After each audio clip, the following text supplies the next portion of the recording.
Itu makanya penting banget integritas itu apa sih? Berintegritas tuh apa yang kita pikirkan, perkatakan sama hati kita semua sama. Jadi yang tadi kalau di bagaimana di bangunan apa yang kita udah janjikan ke klien, kita jangan cuma hanya lisan. Jadi ketika di kontrak itu gambarnya ada, di RAB-nya spesifikasi bahannya itu kita lampirkan semua, kita pegang sama-sama. Orang banyak kan pengen cepet yang kelihatan, padahal yang nggak kelihatannya itu dia sembunyiin. Nah makanya yang tadi penting banget kita di bisnis kita itu integritas itu, makanya balik lagi ke yang tadi, integritas bukan hanya cuman bisa lebih cepat, lebih baik, lebih murahnya itu. Ketika pohon mau tinggi, akarnya harus lebih dalam. Oh iya. Harus lebih dalam, berarti pohonnya bisa lebih tinggi. Ya, lebih kuat. Bangunan kan? pun sama. Ketika bangunannya dia yang nggak kelihatan, tahu-tahu udah naik lagi kolom nih. Kalau orang yang datang ke kita itu, orang bukan beli will-nya, tapi sistem kita dan tim kita yang bekerja bersama satu paket. Bagaimana kita itu kan nggak kelihatan. Kita rapatnya nggak kelihatan, kita gambar kan nggak kelihatan, kita pikirin solusinya, kita di lapangan itu kan sesuatu yang nggak kelihatan. Ketika bikin pondasi itu yang nggak kelihatan, justru itu yang harus kuat.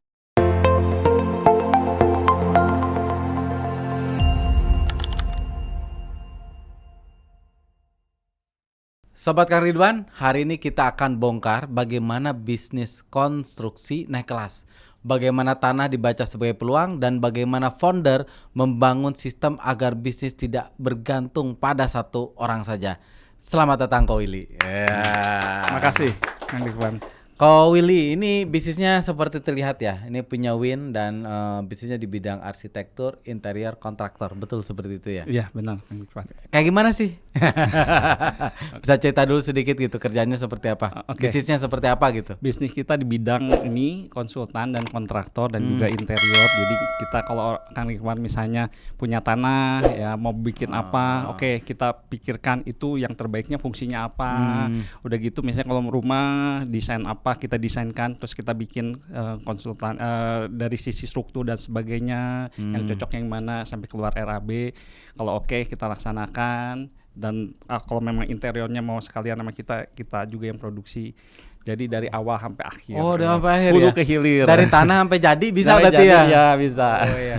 Tapi ini beda ya, bukan developer berarti ini hal yang beda ya? Bukan. Kalau developer kan satu kawasan ya. Tapi ini mungkin kayak komplek-komplek beberapa bangunan itu bisa ya seperti itu, bikin ruko-ruko, bikin mungkin kalau mini cluster termasuk bisa juga ya. Artinya udah ada beberapa proyek yang jumlah rumahnya agak banyak, tapi bukan yang developer yang kawasan gitu ya. Oke. Kita mulai dari pertanyaan pertama sampai kita gali apa itu Win gitu ya. Ko Willy, ini pertanyaan pertama, apa 3 bisnis breakthrough yang membuat bisnis Ko Willy bisa tumbuh seperti sekarang? Oke. Ya. Makasih Kang Ridwan. Jadi ada 3 nih yang bagaimana terobosan bisnis. Yang pertama ini tadi kita mesti punya company branding yang bagus. Company gitu kan. branding ya. Karena selama ini untuk bisnis yang di kita di properti kontraktor banyak penyelewengan. Jadi membuat orang tuh image-nya hilang kepercayaan. Jadi bagaimana kita sesuai dengan visi kita, misi kita itu bersama membangun masa depan yang lebih baik itu bukan hanya saya sendiri. Jadi jangan sampai kontraktor kebanyakan pengen ngebangun untung besar, nggak taunya merugikan klien, merugikan lingkungan. Nah kita benar-benar desain dengan baik, kita bangun dengan baik, dengan perencanaan dan investasi jangka panjang supaya orang yang ngebangun sama kita itu tidak merasa rugi tapi untung gitu. Bisa efisiensi. Nah yang kedua itu bagaimana? Sebentar, kita pertanyaan satu kita dalemin dulu. Tadi kan kita ngomongin branding ya. Memang seingat saya ada beberapa juga, tapi saya nggak paham dengan industrinya ya. Ada beberapa juga yang bilang nggak tuntas kerjaan kayak gitu ya. Itu mungkin ya maksudnya branding itu dalam arti banyak yang pekerjaannya tuh nggak tuntas, nggak amanah lah bisa dibilang ya gitu ya. Itu ngelihatnya seperti itu bukan? Itu pertama. Kedua, terus bagaimana nih ngebangun branding, apa yang dilakukan Ko Willy sehingga orang punya persepsi beda terhadap Win gitu. Makanya kalau di kita kan kalau nama jasa kita di properti, di konsultan kontraktor ini itu bicara tentang jasa. Jadi kita bukan hanya menghasilkan produk, tapi bagaimana kita prosesnya itu tim, kita bekerja dengan tim. Betul. Jadi kalau sampai orang jelek kecewa dia akan ceritain lagi. Nah udah, apalagi kalau kita sampai ninggalin itu project udah pasti kita jangankan di komplek itu, mungkin satu kota kita bakal jelek. Dan termasuk banyak ya yang kayak gitu. Iya ya? banyak, makanya bagaimana kita masuk sebagai konsultan, sebagai kontraktor yang membangun, yang kita punya integritas, kita punya nilai yang tergantung di Win itu, di dalam Win itu, dalam logonya, dalam nilainya, visi misi kita bersama membangun masa depan yang lebih baik. Kita bareng-bareng, tidak hanya kita yang membangun, tapi orang yang dibangunnya pun kita bisa sama-sama maju dengan yang kita setelah apa yang kita hasilkan gitu. Maksudnya dengan ngebangun bareng sama-sama aja tuh kayak gimana?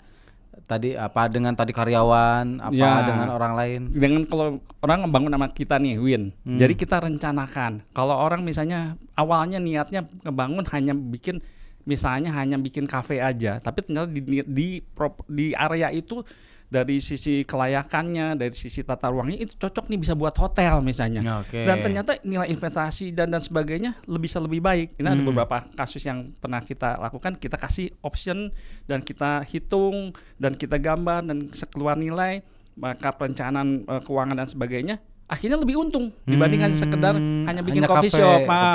Itu yang jadi kita membantu tidak hanya sekedar ngikutin ownernya mau apa, tapi kita ada edit value-nya, salah satunya kita kasih yang lebih gitu.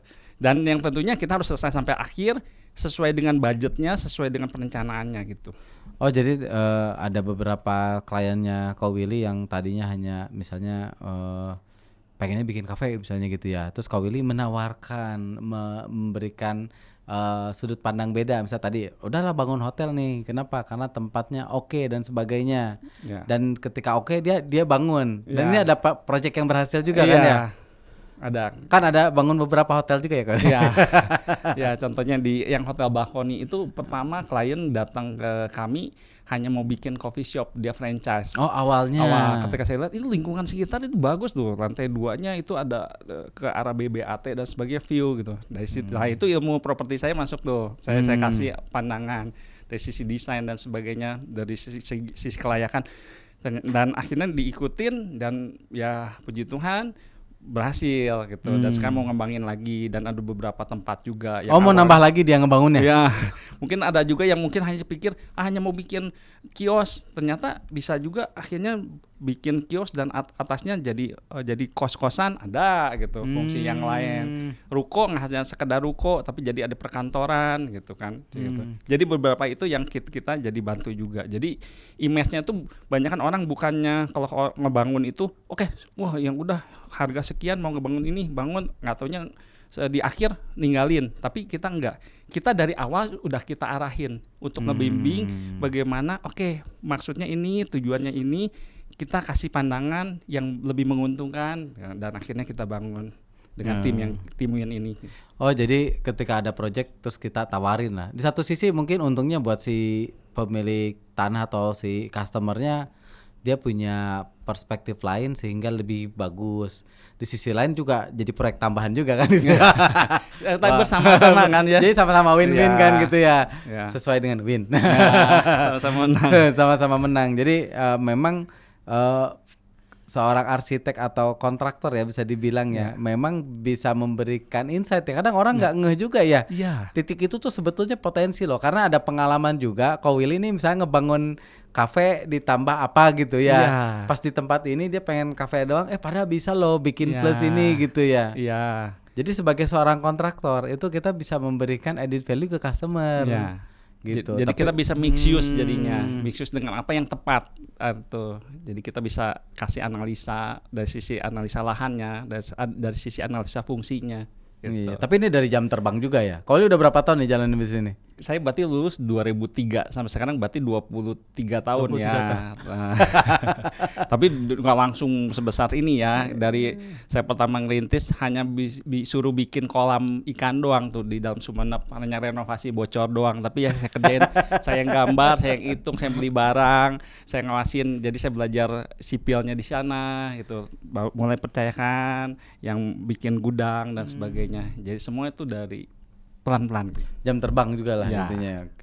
Oke, tadi Business Breakthrough yang pertama ngomongin soal branding gitu ya, bagaimana membangun trust ya gitu ya, dengan customer kita. Terus yang kedua tadi? Yang kedua ini yang kita sekarang menghadapi ya tantangan zaman sekarang yang tadi kita produk kita, jasa kita harus ada 3. lebih cepat, lebih baik dan lebih murah. Lebih cepat, lebih baik, lebih murah. Oke. Iya, karena ini sebetulnya ini inti dari kalau kita kebetulan perusahaan kami udah ISO nih, pakai SGS iya. itu, yang mereka pakai konsultan ini ISO juga. Jadi kita tuh bagaimana produk kita, jasa kita, apa yang kita kerjakan, bagaimana kita menghasilkan yang lebih baik. Tapi nggak lebih lama, bisa lebih cepat, lebih baik juga. Karena kan kadang-kadang ada fungsi yang dibangun, misalnya bikin rumah sakit, itu kan ada waktunya gitu kan. Ya, ada Harus cepat. timeline-nya. Iya. Karena dia pakai hutang bank. Ya bisa, atau memang mungkin karena tempat itu udah sedang lagi tetap beroperasi gitu kan. Jadi dikasih waktu hanya 1 bulan dan 2 bulan untuk mengerjakan itu. Jadi bisa lebih cepat, lebih baik dan juga lebih murah, efisien. Jadi lebih murah itu bukan hanya murahnya itu biayanya harus dipotong. Kadang-kadang yang murahnya itu karena orang nanya ke orang itu lebih murah itu karena spesifikasinya dia curangin, dipotong. Kita jelasin makanya detail, kita bikin gambar detailnya, kita bikin perencanaan RAB-nya yang sedetail mungkin supaya apa yang kita kasih sesuai dengan apa yang dilaksanakan. Itu yang kebanyakan orang pengen murah, panggil tukang aja, panggil mandor aja, dan akhirnya mereka kelihatan murah di awal, di akhirnya bongkar pasang itu jadi mahal. Lebih mahal. Kalau kita bongkarnya di awal, bongkar gambar, bongkar spesifikasi, kita atur, oke ini mau ngecek harga material saniter dan sebagainya, silakan, sekarang semua serba terbuka. Jadi kita ya integritas itu yang ini penting banget, bagaimana kita harus sesuai dengan apa yang kita janjikan, apa yang sesuai dengan kontrak, namanya kontraktor kan, sesuai dengan kontrak itu yang kita berikan. Kontraktor. Ketika ada yang kurang kita kurangin, ada yang lebih, kadang-kadang kurang tuh saya mau beli sendiri gitu kan, kurangin. Kalau yang lebih saya mau nambah nih gitu kan, nambah WC ya kita tambahin sesuai dengan spek yang sudah disepakati gitu. Iya. Nah ini kita ngomongin lebih cepat, lebih baik dan lebih murah ya. Lebih efisien ya. Betul ya. Nah ini kan kita ngomongin kompetitif lah gitu kan, banyak lah gitu kontraktor yang lain juga, apalagi tadi spesifikasinya kan sampai dibuka ya. Ketika penawaran nih gua buka spesifikasinya, artinya sesuai dong dengan RAB-nya gitu ya, artinya dibuat harus, ya. Nah itu kan berarti terbuka dong secara harga dan lain-lain. Itu kok bisa lebih murah gitu? Apa yang dilakukan Ko Willy berbeda dengan kontraktor yang lain? Ada nggak? Kebayang nggak? Kan misalkan kontraktor lain juga bikin RAB sama mungkinnya kan, kok bisa Ko Willy lebih murah gitu? Apa yang dilakukan berbeda sama Ko Willy? Apakah ada efisiensi di area tertentu atau apa? Gimana ini, tuh? Makanya gini, tim itu penting. Jadi efisiensi itu kalau kita upah kerja itu kalau dalam satu proyek itu kurang lebih 30% itu terdiri dari upah. Okay. Ketika kita banyakkan orang tanpa disadari bengkak di upah. Kenapa? Yang tadi yang kerjanya tidak terkontrol. Ya kalau misalnya ngebangun sendiri laporannya 15 orang, yang datangnya 13 orang. Nggak tahu di mana, lagi di atap nggak bisa cek kan. Nah kalau kita contoh dari situ kita udah bikin sistem, kita pakai face detector, kita pakai absensinya face detector. Bener. Waktunya dan sebagainya kita udah atur. Saya pikir orang kantoran doang. Karena mungkin awal-awal saya pernah gitu, bengkak upahnya bisa sampai 40%, 35 sampai 40% karena gitu. Tukang absen ya kayak kita di kelas lah gitu kan. Makanya penting tuh integritas. Kita datangnya pagi ini doang, awal langsung kabur. Jadi nggak ini kan nggak jujur gitu kan. Nah itu yang kerja pun sama, yakin nggak itu orangnya datang. Nah kita pastikan di sana sistem, kita bikin KPI-nya, kita bikin SOP-nya, dan sampai absensinya pun bukannya manual gitu. Nah itu kita rubah gitu. Jadi benar-benar yang kerjanya 15 orang dari jam berapa, 7:30 sampai jam 5 ada orangnya. Kalau sampai lupa absen pun ada fotonya, dia harus bikin surat, dan kita bikin standar sampai akhirnya saya tanda tangan menyetujui, gajinya cair. Kalau sampai orangnya berulang-ulang, berarti itu unsur kesengajaan untuk dia curangin, itu udah di kita langsung dicoret gitu. Contoh, gitu jadi dibikin sistem. Keren. Boleh nanti sekali-sekali lihat ya. Oh iya. Nggak, maksudnya kan untuk mengedukasi orang lapangan kan lebih nggak gampang ya dibanding orang kantoran gitu ya. Orang lapangan kan kadang pengennya yang lebih simpel-simpel, yang praktis-praktis, kerja-kerja gitu kan. Ini bisa dilakukan itu. Nih, ini saya menarik ya. Ini saya cerita tentang perubahan ketika saya bikin dari absensi manual. Ada orang yang absen, jadi mungkin absen pagi, siangnya dia udah pulang nggak balik lagi. Kalau kita ngebangun yang kerjanya ada yang dari warga sekitar dan sebagainya gitu kan. Jadi karena kalau hanya manual kan dia bisa juga datangnya cuman datangnya cuma sekali udah gitu sisanya nggak ada. Nah itu kan membuat bengkak, dia nggak ada pekerjaan, ataupun ketika dia orangnya ada tapi hasilnya nggak ada. Nah kami berubah waktu itu, kita pakai, waduh ini gimana caranya, kita pakai mesin absen yang biasa. Ya, fingerprint. Ininya fingerprint rusak. Kalau dibangun kan ini rusak kan, ada yang nggak bisa absen. Udah. Saya berpikir lagi gimana? Oh sekarang bisa face detector, karena memang untuk yang di ini kan direkam itu 10 tahun yang lalu kalau nggak salah saya rubah itu. Nah itu awalnya komplain ketika pendataan. Wah kita kayak mungkin yang komplain itu ada yang curang juga ya gimana. Itu langsung jadi. Tuh dari situ yang biasa curang-curang absensi mundur dengan sendirinya. Enggak kerja lagi lah di tempat ini ya. Ketahuan. Jadi kita ketahuan udah semenjak itu kita jelasin bahwa ini kita bukan kejam nih. Kayak setengah 8. Lewat 1 menit aja, lewat 3 menit aja atau 1 menit aja dianggap setengah hari. Awalnya Pak saya tuh kantor istri dan sebagainya. Oke, saya bisa, tapi tetap itu berjalan. Dikasih toleransi ujungnya? Enggak, tetap setengah hari. Tapi saya ada wewenang, saya kasih namanya bonus prestasi ini, uang prestasi. Nah saya bisa masukin di situ. Kenapa? Karena kalau saya toleransi 1 menit, besokannya ada yang telat 3 menit. Ngikutin. Gimana? Kan kemarin 1 menit, oke 3 menit ditoleransi, nanti lama-lama 7 menit. Udah. Jadi sekarang karena udah terbiasa, mereka tahu, waduh kok telat 1 menit aja, dia lebih baik pulang aja atau setengah hari aja. Setengah hari aja. Ya benar-benar dia setengah hari baru datang, atau ya udahlah. Jadi atau akhirnya pada nggak telat.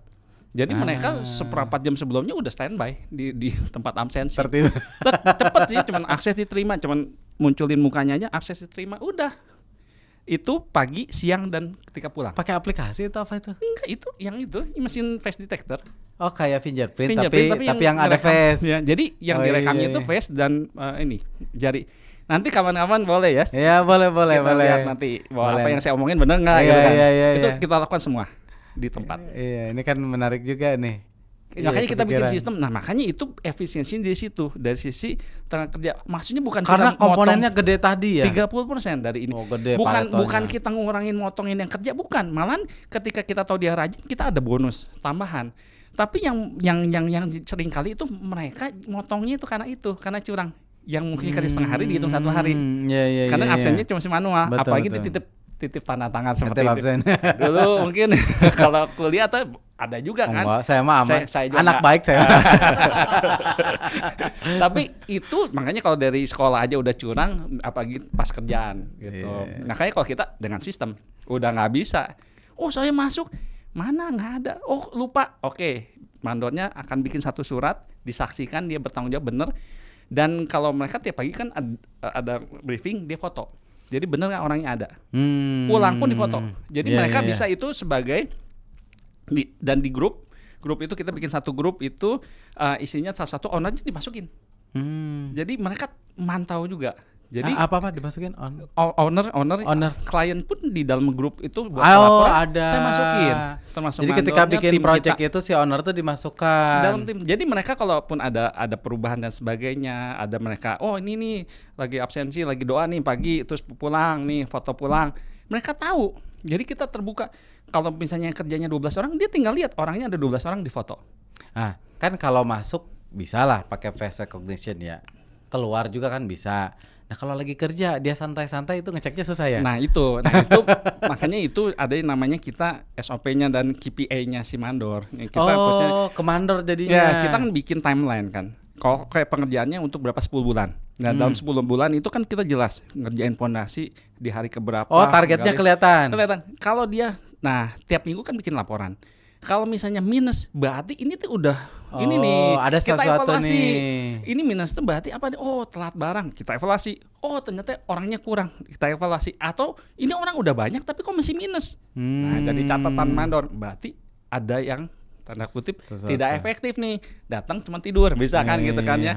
Ditanya tukang mana, ya kamu tukang batu, tukang tidur. Ada tuh, ada kasus nih di satu daerah gitu, dia pengen upah tukang gitu kan, upah tukang, saya bilang bapak keahliannya apa? Kita biar sama semua. Tukang apa bapak? Tukang tidur gitu.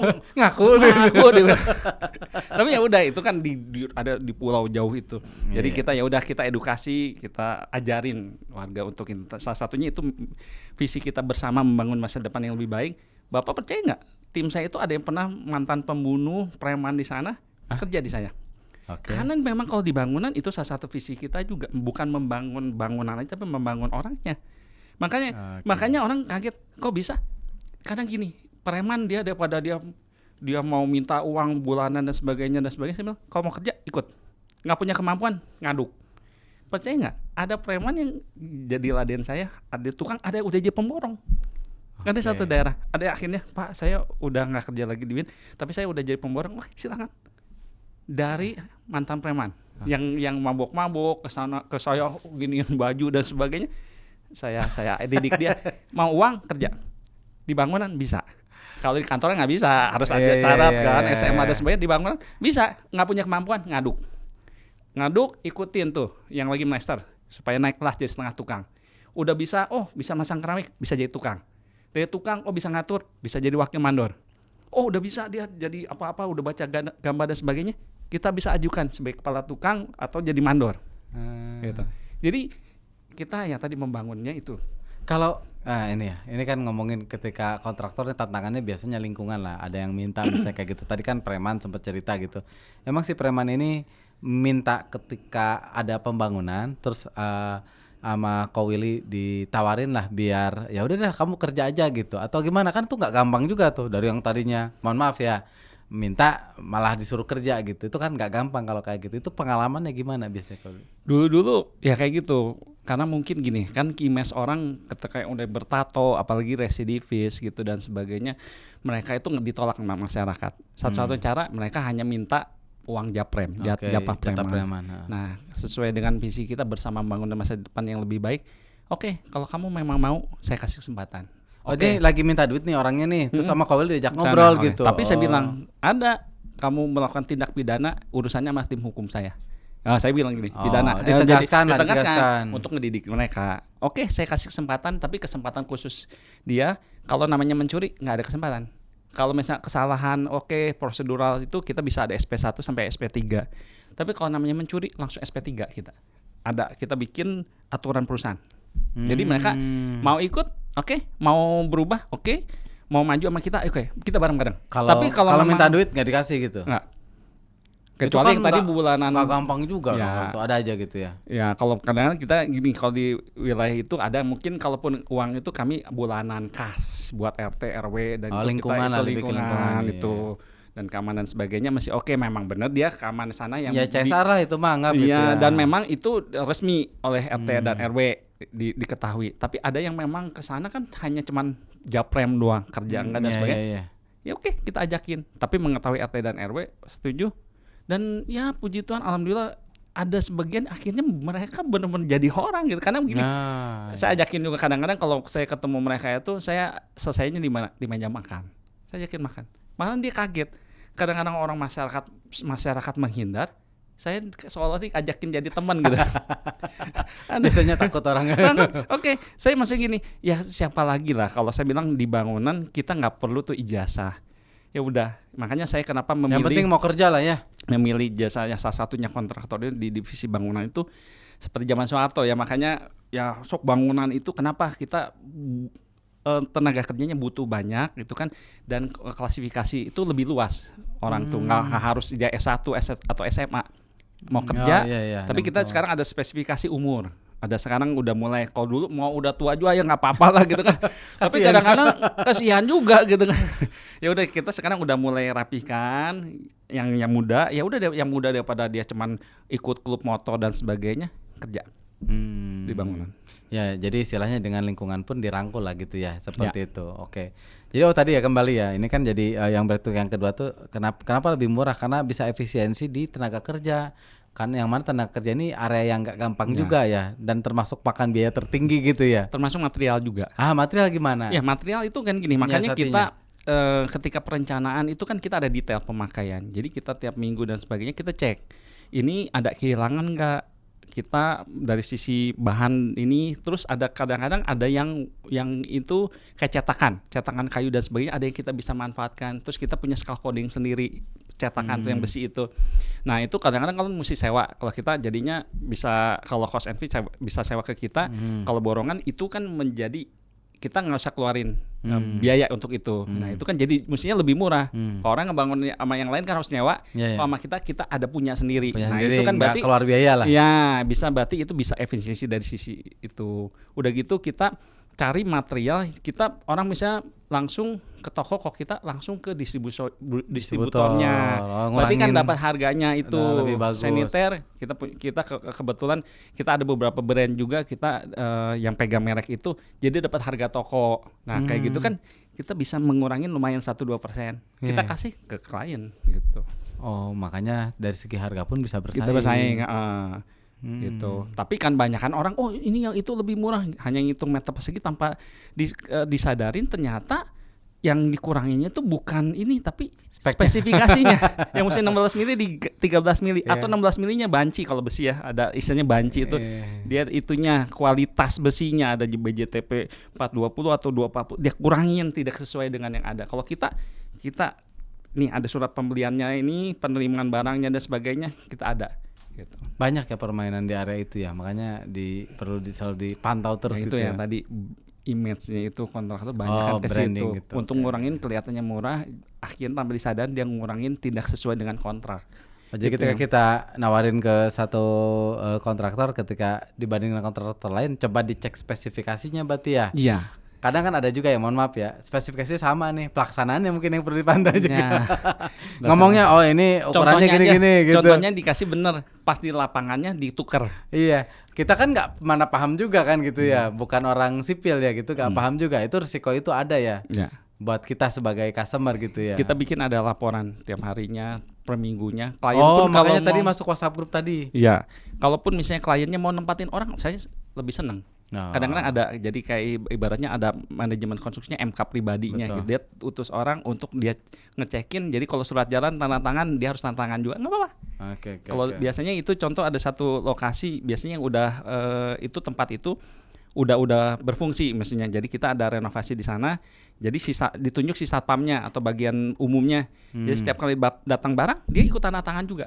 Jadi barang yang dikirim sesuai nggak dengan speknya. Oke, tadi breakthrough kedua. Yang ketiga apa kau? Yang ketiga yang tadi integritas ya. Integritas itu. Oke, itu gimana tuh Dito? Itu makanya penting banget. Integritas itu apa sih? Berintegritas tuh apa yang kita pikirkan, perkatakan sama hati kita semua sama. Jadi yang tadi kalau di bagaimana di bangunan, apa yang kita udah janjikan ke klien, kita jangan cuma hanya lisan. Semua itu harus tertulis, harus ada di hitam atas putih. Jadi ketika dikontrak itu gambarnya ada. Di RAB-nya spesifikasi bahannya itu kita lampirkan semua, kita pegang sama-sama. Sebelum kita pasang pun, misalnya kalau ada pintu, ada HPL, ada besi, kita kusen dan sebagainya, itu tuh barangnya kita minta tanda tangan dulu ke klien. Tanda tangan, takut dia mau upgrade atau mama udah oke, tanda tangan, oke, baru kita kerjakan.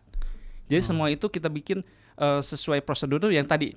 Dasarnya itu integritas. Bagaimana kadang-kadang banyak kan orang tergiur untuk supaya bisa untung lebih besar, atau awalnya menjanjikan murah, ternyata pas pelaksanaan mahal nih. Padahal sebetulnya karena tidak punya kompetensi untuk itu, hanya ikutin pasaran orang, nggak taunya dia mengurangi spesifikasi dari apa yang dijanjikan. Iya. Semua segala sesuatu itu harus tertulis. Ya makanya banyak yang mohon maaf ya brandingnya tuh agak jelek ya dalam hal ini ya kontraktor, karena memang banyak permainan ya. Dan emang banyak customer tuh nggak paham kan soal itu. Jadi terus banyak yang nggak tuntas juga ya. Maka tadi branding di awal, integritas juga perlu dijaga gitu ya. Makanya tadi kontrak perlu clear, bahkan masuk WhatsApp group, bahkan termasuk nanti ada perwakilan dari klien pun untuk menjaga itu oke juga ya kayak gitu ya. Nggak apa-apa kan, tapi itu berarti biayanya ditanggung oleh Iya, karena kan bukan digaji kita. Betul. Kalau tim kita tetap ada untuk memastikan proyek berjalan sesuai ini. Iya, kalau memang misalnya dia mau taruh orang gitu. Lebih senang kita. Oke, selanjutnya nih, kita ngomongin growth hack nih. Kalau ngomongin pengalaman Kowil ini, growth hack-nya apa nih supaya bisnisnya tumbuh cepat gitu? Yang tumbuh cepatnya ya supaya ini sekarang kadang-kadang ibaratnya gini, kalau bisnis kita tuh kayak bangunan lagi. Bangunan gimana sih supaya sesuatu yang instan tuh apakah lebih baik? mungkin lebih cepat, bisa Iya, lebih efisiensi, betul. konstruksi gitu kan yang udah jadi gitu kan. Oke. Belum Tapi tentu lebih baik. sesuatu yang fondasi yang lebih cepat itu kadang-kadang tahu-tahu udah bangun di atasnya, fondasinya apakah dalam enggak? Itu. Nah, makanya betapa orang banyakan pengen cepet yang kelihatan padahal yang nggak kelihatannya itu dia sembunyiin. Nah, makanya tadi penting banget kita di bisnis kita itu integritas itu. Makanya balik lagi ke yang tadi, integritas bukan hanya cuman bisa lebih cepat, lebih baik, lebih murahnya itu. Bagaimana kita melakukannya itu benar-benar, kalau saya punya prinsip nih, apa yang nggak kelihatan justru itu yang biasanya orang tuh jatuh di sana gitu. Maksudnya orang yang nggak kelihatan apa yang semua yang ditanam. Akar-akar misalnya. Akar kan, yang sebetulnya kan gini, ketika pohon mau tinggi, akarnya harus lebih dalam. Iya. Akarnya lebih dalam berarti pohonnya bisa lebih tinggi. Iya, lebih kuat. Bangunan kan? pun sama.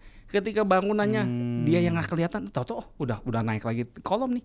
Lah, kapan pondasinya? Kadang apakah si klien harus ngegali lagi, kan susah. Itu nggak kelihatan. Nah, tapi itu yang bicara tentang integritas. Kita harus bikin bener-bener pondasinya harus kuat. Dalam kehidupan kita juga sama, dalam bisnis kita pun sama. Pondasinya itu apa yang tadi, yang integritas, apa yang kita udah catat, termasuk kita bangun pondasi perusahaan maupun pondasi bangunan. Kita tuh benar-benar harus untuk 3 lantai, benar-benar untuk kita siapin untuk 4 lantai kita. Untuk jadi kita sesuai, ada spare-nya gitu. Jangan dipas. Biasanya kita gitu, ada kalau misalnya analisa struktur itu kita pasti ada spare. Gitu selalu gitu. Jadi kita efisiensi tapi tadi terukur. Gitu. Jadi nggak boleh asal, karena kebanyakan orang tembak nggak mau dihitung dan sebagainya. Kalau kita kan ada tim strukturnya, ada tim konsultan strukturnya. Bagaimana kita sesuai dengan kemampuan, harus disesuaikan dengan aturan. Gitu. Iya. Jadi memang kalau kita ngomongin tadi growth hack ya, ini berarti menguatkan fondasi bisa dibilang ya di dalam bisnis ya. Iya. Seperti tadi. Jadi jangan sampai tumbuh cepat, nggak taunya keropos di bawah gitu. Iya. Makanya penting apa yang nggak kelihatan apa? Tim. Oke. Tim kita sekarang orang ngomong ngebangun A, B, C, gambarnya sama. Yang bedanya apa? Kayak contoh kita ke restoran, bumbunya sama. Yang bedanya apa? Tim dapurnya kan. Yang masaknya. Si kokinya, beda koki. Walaupun bumbunya sama, bisa beda, sama. bisa Ya, beda. karena cara dia itunya, manasinnya dan sebagainya. Nah, di bangunan pun sama.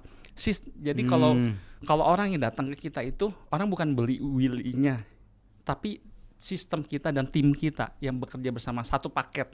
Bagaimana kita itu kan nggak kelihatan, kita rapatnya nggak kelihatan, kita gambar kan nggak kelihatan, kita pikirin solusinya, kita di lapangan itu kan sesuatu yang nggak kelihatan. Ketika bikin pondasi itu yang nggak kelihatan, justru itu yang harus kuat.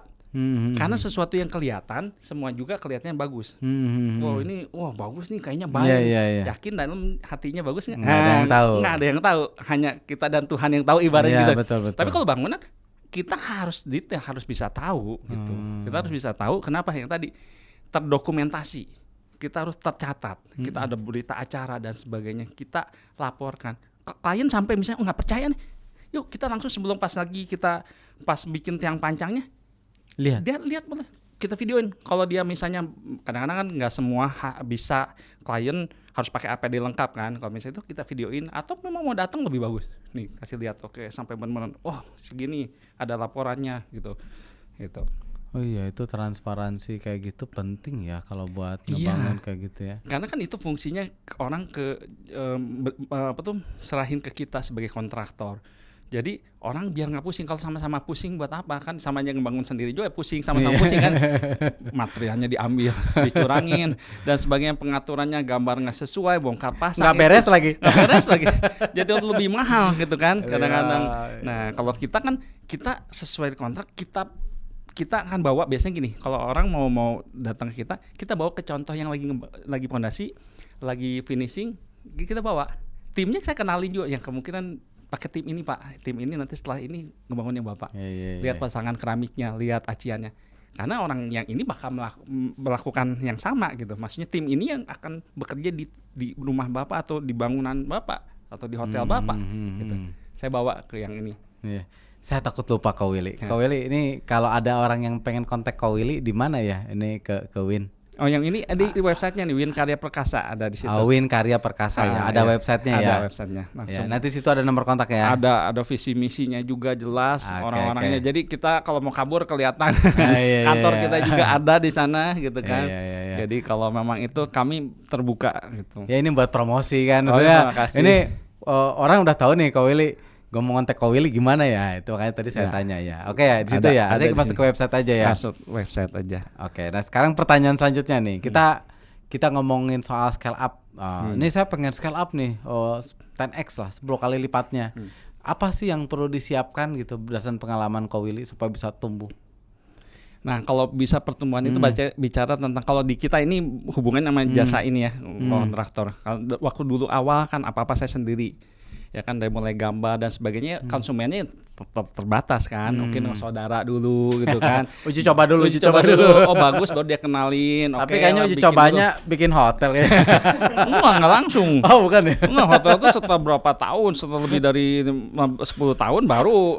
Kalau masih 5 tahun gitu Nggak dipercaya juga. belum. Kita bangun kepercayaan itu kan. Iya, Yang dari situ baru nanti dipercayain lebih lagi. Itu yang penting banget yang tadi. Kalau saya sih balik lagi ke nama baik itu penting. Karena kita di bidang jasa, sekalinya jelek. Iya. Kalaupun bisa pernah nggak kita salah, pernah kita terus terang, namanya juga sama tim. Iya. Ya ibaratnya kalau di tim dapur ada salah satu yang motong kan kita sebagai tim, seketua tim kita yang bertanggung jawab kan. Ternyata aduh ini jadi kegosongan dan sebagainya. Namanya jadi jelek lah. Padahal ada satu bagian nih yang bikin kesalahan. Kita langsung kita perbaikin, kita bikin kita perbaikin, kita tanggung jawab. Pernah ada satu salah di RAB tim saya. Salah masukin salah. Tapi angkanya salah atau spesifikasinya di itunya ada tapi harga yang spesifikasi yang murah. Kita sebetulnya nggak sadar gitu tim kita. Tapi akhirnya gimana? Ya udah mau nggak mau kita harus tanggung jawab, kita harus rubah itu dan sebagainya karena udah sesuai kontrak. Ada kesalahan tim kita ya, saya minta maaf sebagai pimpinan gitu. Tapi setelah itu jadi pelajaran berharga, nggak boleh sekali lagi gini, harus teliti gitu kan gitu. Gitu. Nah ini lanjut ke yang pertanyaan itu. Ada nggak pengalaman terberat dalam fase bisnis Ko Willy nih? Kan ini pengalaman udah 23 tahun ya tadi ya. Itu ada nggak pengalaman terberat? Terus apa pembelajarannya? Nah itu kan tadi pasti gagal ya kan. Gagal kontrak pernah dan sering. Kita dengan klien yang sama kok ibaratnya berapa kali kalah terus sampai terakhir saya bilang coba kan biasanya kan maksudnya dari tender gambar, ini tender tapi dibandingin lagi kan nggak jadi sama kita karena Will kamu lebih mahal 10% 20% gitu. Wah masa sih? Oke. Berapa kali saya bilang berulang kali kenapa jadi ini kan apa tuh kalah terus. Selama ini kan kita isi satuan harga aja. Makanya mungkin bagi kontraktor pemula kalau memang ikutan tender cek juga tuh quantity juga. Karena kan quantity-nya ada yang siluman. Pas saya cek, oke saya minta waktu, saya cek nih quantity. Ternyata jadi gini, misalnya 100 meter persegi nih kita hitung nih keram. Dengan misalnya modalnya 100.000 nih. Ya kan? Berarti 10 juta nih gitu kan. Nah, ini tuh kita udah masukin 11 juta kan mesti untung 1 juta dong. Mestinya oke dong. Kalah mahal 20%. Saya bingung. Hitungannya gimana? Modalnya 100.000 gitu kan semeter. Ya kan? Itu gimana gitu kan? Pas saya cek lagi ternyata luasannya bukan 100, cuman 70. Sedangkan kan kalau tender kan kita hanya masukin satuan harga aja kan. Maka ketika dicek wah ya itu kita kalahnya banyak kan sering kali di situ. Dan akhirnya ya pas kita sekarang apa-apa kita harus cek lagi juga gitu. Jadi memang detailnya benar-benar karena nggak mungkin. sama. Iya karena kalau memang mau beli barang yang 100.000 itu kalau kita akhirnya kita jual 110.000 itu kan wajar atau 105.000 udah mentok. Ya nambah gitu. untung kan itu. Harus kan. ada untung itu kan buat yang dan ini kan pengawasnya mandor dan sebagainya. Ada margin kan nggak mungkin nggak ada margin. Kalau sampai tiba-tiba ada yang lebih bisa murah 90.000 modalnya 100.000 mungkin nggak? Ada sesuatu dari mana tuh hitungannya? Itu gagal. Nah, akhirnya kita perbaikin. Kita pernah gagal struktur, pernah waktu itu. Gagal struktur. Pernah ada satu ya karena kita ikutan feng shui dan sebagainya, atapnya beda sudut dan sebagainya ketika ada gempa dan sebagainya, gempanya yang berdiri gitu. Wah, sampai itu tapi saya akhirnya bertanggung jawab dan sebagainya, kita minta maaf saya tungguin dan sebagainya. Itu jadi pelajaran buat kita. Oke, kadang-kadang kita ngikutin maunya owner tanpa kita ngecek lagi gitu. Jadi kedepannya oke, kalau memang sama kita akan cek dulu kalaupun misalnya desainnya pengen gini tapi berbahaya, lebih baik kita ganti desain. Walaupun misalnya dia pengennya gitu, enggak. Saya lebih baik saya akan bertanggung jawab dengan pengalaman itu gitu. Jadi pernah saya gagal struktur. Pernah gagal bayar. Gagal bayar ya. Ya iyalah, bahas orang ini ngebangun. Benar, yang gagal bayar siapa yang gagal bayar? Ya klien lah. Oh, kliennya nggak bayar. Kalau kita mah kan ibaratnya ngebangun dulu. mau sampai beres kan. Iya. Kan? Nah, jadi kesalahan di kitanya saya ngelangkahin SOP, maka sekarang ada bikin SOP-nya gini. Jadi kalau misalnya bangunan ketika tagihan sekian dia nunda, misalnya ditagih 30%, dia bayarnya 20%. Nah, saya kan terus bangun dan sebagainya, tapi terakhir akhirnya bengkak kan, dan akhirnya dia nambah lagi. Dia bilang, saya pasti bayar nih. Gitu, tambah uangnya padahal pembayaran yang awal aja dia kurang. Nah, ketika bangunan udah beres semua, ditagih orangnya kabur. Ternyata tanahnya itu bermasalah, tanahnya itu tanah orang lain. Waduh, saya pernah sampai berapa itu 600 juta berapa.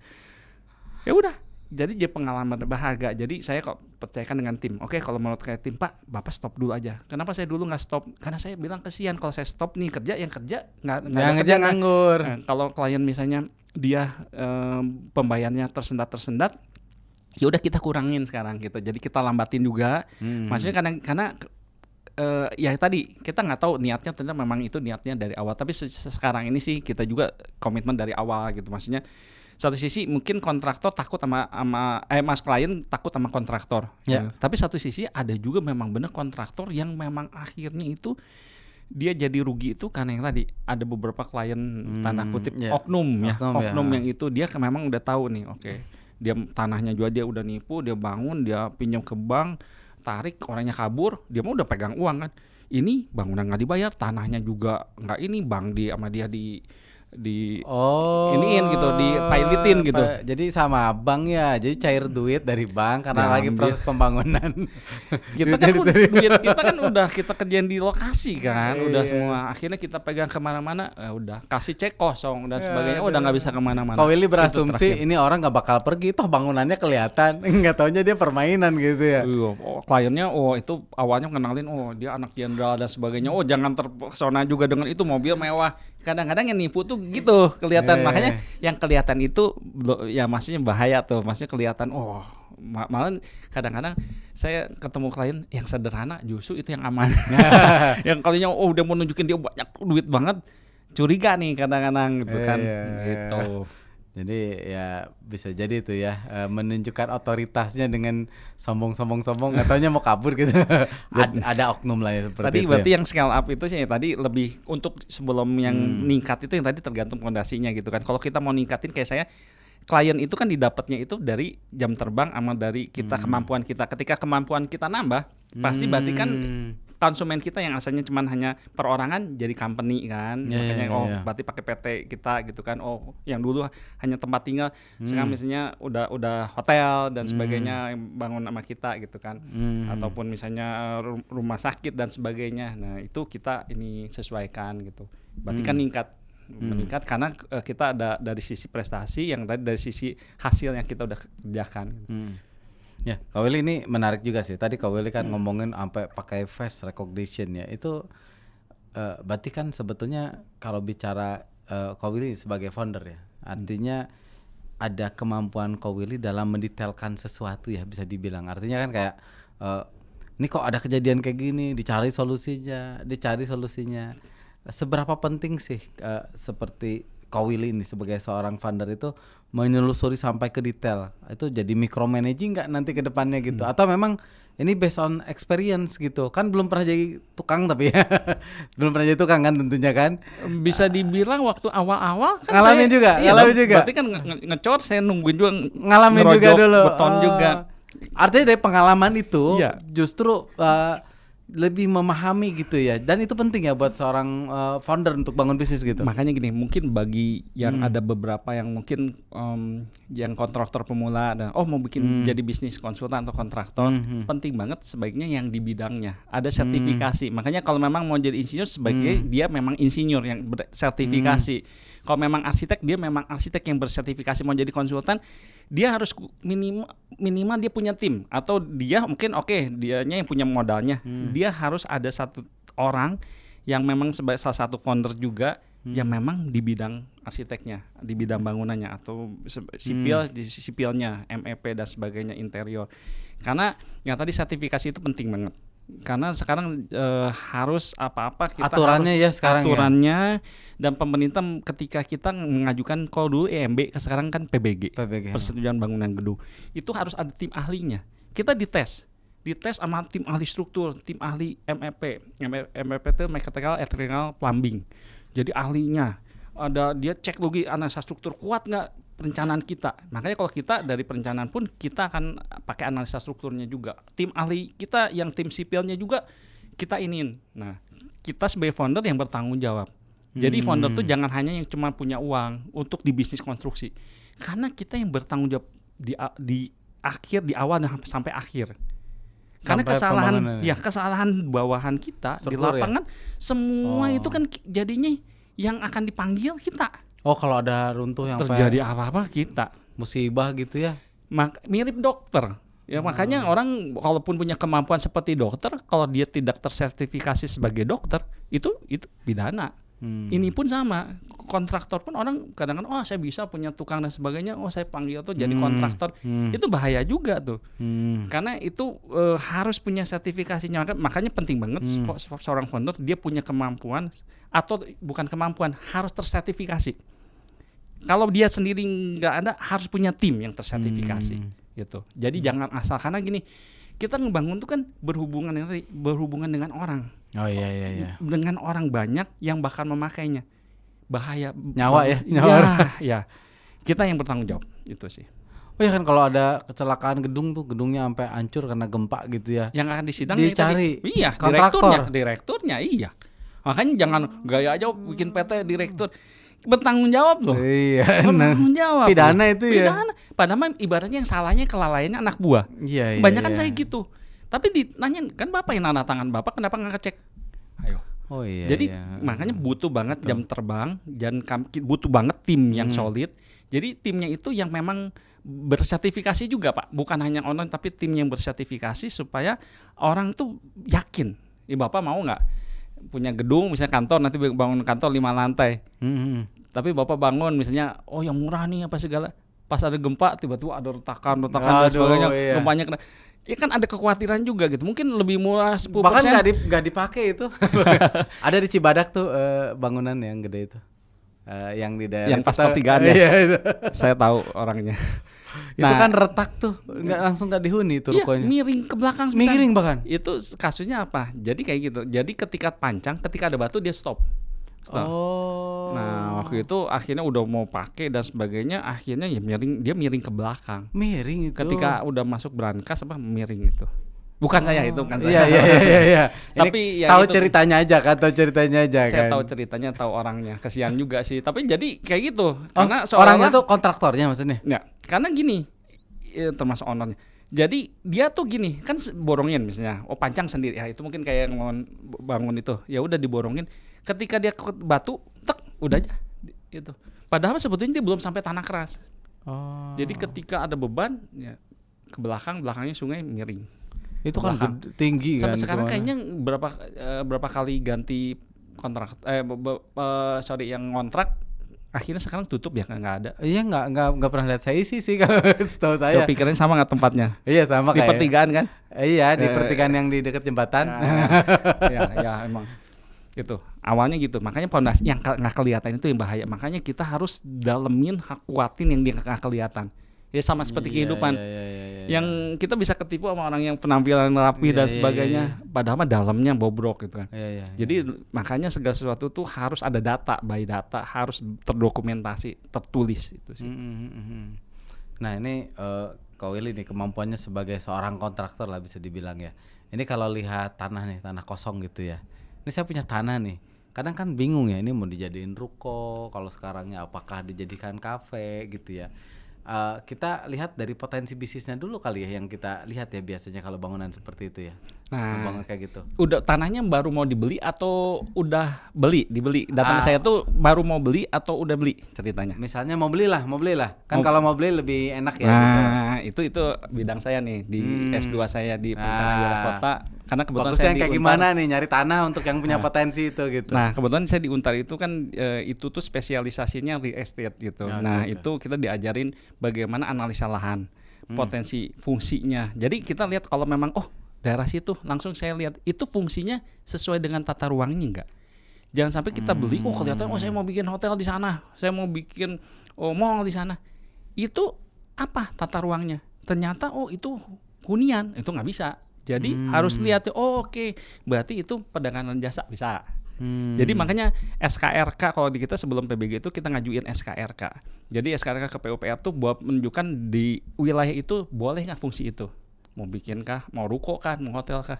Kalau oke, baru ini. Jadi sebelum beli sebetulnya bisa juga gitu tanya dulu ke tim tata PUPR, tata ruang. Tanah yang saya mau beli ini tuh boleh nggak dibangun A, B atau C.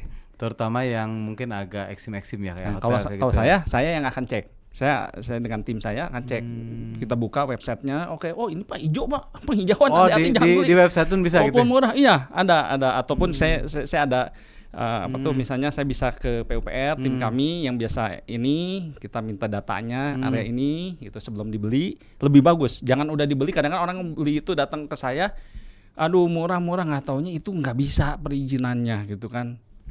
Jadi itu dulu, jadi kesesuaian fungsinya dulu, baru bentuk tanah. Nah bentuk tanah itu, itu di teori properti itu.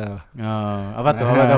Ya maksudnya lokasinya depan panjang ke dalam bagusan lebar. Depannya. Tapi terlalu lebar tapi dalamnya cuma 10 meter kurang juga. Jadi proporsi tuh kata gitu kan. Kalau udah gitu dari jalan tuh kayak misalnya di Jalan Lingkar kalau di Sukabumi itu ada yang kanan ada yang kiri. Yang kanan tuh yang ini jalan raya, yang ini dia lebih bawah, yang ini lebih atas. Walaupun sama-sama di pinggir jalan ini lebih bagus yang atas. Di atas jalan, bukan soal feng shui aja tapi bicara tentang saluran air. Karena di bawah turun risiko banjir. Enggak, kadang-kadang kalau di jalan nanti ada banjir di jalan itu, dia akan turun ke yang lebih rendah dong. Makanya kalau kita punya yang lebih atas, kalaupun di jalur itu belum ada saluran air, kita pokoknya bikin saluran sendiri, kita nggak kerendam tempat kita. Kalau dia air yang dari jalan bakal ke tempat yang di bawahnya itu. Iya, betul. Makanya harus lebih tinggi, itu bukan soal feng shui aja, tapi bicara tentang air kan mengalir dari yang lebih tinggi ke yang lebih rendah. Cari yang dari kita lihat saluran air di sana ada nggak? Harus yang ada saluran airnya yang besar dan harus di atasnya saluran air untuk pembuangan. Karena itu yang bakal pusing kalau di bangunan tuh apa? Kalau hujan, bocor dan sebagainya berhubungan dengan air. Tapi sebenarnya kalau ada air bagus, kan ada saluran aliran air, view-nya apa kayak riverside gitu kan. Tapi kadang-kadang yang pinggir itu tuh hati-hati karena air tuh bisa menggerus. Itu pondasi pinggir sungainya, solokannya itu kos biayanya lebih lagi. Jadi cari yang memang harus ada saluran air tapi kita lebih tinggi. Contoh itu. Jadi nah itu yang kita analisa dari sisi lahannya. Udah gitu baru kita fungsi, kita cari proximity-nya. Cari kedekatan di sananya apa? Lokasi itu dekat sama pemerintahan. Dekat. Cari mau bikin hotel. Iya dong. Berarti cocok. Nah, itu ada hitungan-hitungannya tuh. Kita bikin berarti analisa SWOT-nya dan sebagainya. Oke, berarti cocok nih untuk ini. Kalaupun ini bisnisnya itu kalaupun itu berapa meter persegi, berapa lantai. Kita cek juga dari ketentuan ruangannya bisa berapa lantai pemerintah. Bisa juga dari sisi maksimal ini dengan lahan segitu, dengan biaya dan sebagainya, lebih untung berapa lantai, kamarnya berapa banyak gitu. Kalaupun misalnya beruko yang berapa lantai, mau harga sewanya berapa. Nah itu kita itu bisa bantu untuk perencanaan itu gitu. Kalau lebih bagus lagi kalau kita bergandeng dengan konsultan properti yang profesional. Saya ada rekanan gitu. Hitung nih, bikin namanya pra FS sampai FS gitu. Feasibility study. Atau pra aja, pra FS juga udah cukup detail. Maksudnya daerah itu cocok buat apa ya gitu? Jadi kalau masih bingung nih, saya mau beli tanah, tapi saya sebetulnya pengen bikin hotel, tapi saya punya dana sekian, cocoknya apa? Nah itu. Ada yang kayak gitu. Tim properti, ya konsultan properti itu. Iya. Emang udah ada bidangnya masing-masing gitu. Kalau cuman hanya ini minta tolong saya secara analisa singkat bisa. Saya bantu, nanti saya perencanaannya dan saya pelaksanaannya. Tapi kalau ngomongin bisnis dia lebih cocok gitu ya. Ya nanti saya panggil tim ahlinya. Ya udah biasa lah. Silakan. Gitu. Yang bikin pra FS tadi ya.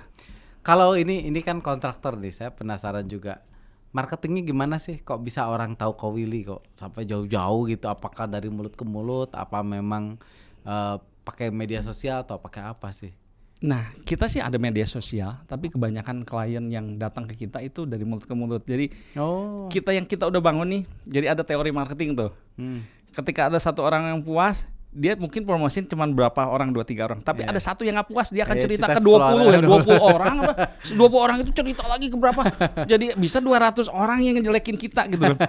Nah, kita bisa lawannya dengan apa ya? Maksudnya ya cari yang benar-benar orang sampai puas. Terus terang sih namanya ya kita di bidang jasa nggak semuanya puas. Kalau yang nggak puas ya udah akhirnya nggak panggil kita lagi kan. Tapi kita berusaha untuk sampai selesai dan kita ini. Nah kenapa? Karena yang ketika yang puas itu yang akan memarketingkan kita. Jadi kalau kayak website dan sebagainya orang oke, bisa nanya-nanya aja, oke, bisa terkenal. Tapi untuk sampai jadi semua itu marketing itu harus benar-benar lihat contohnya. Jadi biasanya orang nanya-nanya, oke, saya undang kantor, saya ajakin ke bangunannya, kita kasih kontak nih yang udah pernah bangun sama kita. Silahkan nanya. Kadang-kadang orang kan disembunyiin nih, kalau gagal nggak bakal dikasih tahu kan, gitu. Nih klien yang udah pernah bangun sama kita, gitu kan, udah pernah mungkin pakai jasa konsultansi kita dan sebagainya, gitu. Ini referral justru lebih berjalan ya kalau di industri ini yang Ko Willy jalanin ya. Makanya marketing, saya tim marketing nggak ada khusus tim marketing. Jadi lebih mungkin saya sebagai direktur jadi marketing juga. Mungkin di sini kayak gini jadi sekalian marketing juga ya. Terima kasih dari tugasnya. Saya kasih saya tapi siap membantu untuk mungkin ada beberapa yang orang mungkin ada kesulitan yang punya lahan dan sebagainya atau ada masalah bangunan, mungkin hanya sekedar nanya di awal sih. Saya pikir saya nggak pernah sih. Tapi kalau udah sampai keluar gambar, keluar perhitungan, mungkin kami akan ajukan untuk ya karena ada kerja kan, ada effort di situ. Tapi kalau kayak sekarang mesti tanggung jawab dan sebagainya, ngobrol-ngobrol gitu ya. Oke, silakan hubungi ini di website hubungin. Website tadi Win ya, di Win ya gitu ya. Ada IG-nya juga gitu kan. Oh, IG-nya juga ada ya jalannya. Tapi memang yang Ko Willy jalanin lebih banyak dari mulut ke mulut ya. Artinya kan berkembang sampai ke luar kota itu kebanyakan dari mulut ke mulut tadi ya. Artinya dari orang yang banyak yang puas dengan proyeknya Ko Willy gitu ya. Kalaupun ada yang tender, open tender ya udah kami tender gitu kan. Atau tender ya. Ada terbuka di sini kita ikutan secara resmi gitu. Tapi kebanyakan orang yang deal itu banyakan yang memang minimal udah pernah. Udah pernah ngebangun kita, dia kenalin lagi atau dia perusahaan yang sama, dia ngembangin perusahaan, kita diajakin untuk ikutan. Berarti mulut ke mulut tetap ya. Berapa persen mulut ke mulutnya kalau bicara persentase? Bisa bilang 90% loh. Buset, gede. 90% loh. Yang puas dong hanya dengan dari project. website itu yang benar baru nih. Paling 10% yang benar-benar baru pengen nyoba-nyoba nih. Karena lihat di website paling 10% loh. 90% pasti ada hubungannya, minimal anaknya atau saudaranya atau pamannya pernah. Temennya, jadi pernah. Pas dia masuk ke kantornya atau dia masuk ke sini ke rumahnya atau masuk ke rukonya, ini yang bagus bikin siapa ya. nih? Udah berapa tahun? Udah 10 tahun. Bagus 10 tahun masih ini gitu kan. Iya. Nah, itu semeternya berapa? Ya. Nggak tahu ya katanya. Silakannya nanya nih, ada kontaknya gitu kan. Tanpa disadari kita punya marketing yang kita bayar. Tapi yang tadi kuncinya apa? Kita selesaikan dengan penuh integritas sampai akhir gitu kan. Jangan sampai kita ngerugiin orang gitu. Iya. Ko Willy nggak kerasa 1 jam nih. Thank you udah sharing. Masih banyak ya. Iya. Masih banyak pertanyaannya, tapi thank you udah sharing. Semoga bisa bermanfaat buat sobat Kang Ridwan. Oke. Thank you sekali lagi Ko Willy. Terima kasih sama-sama.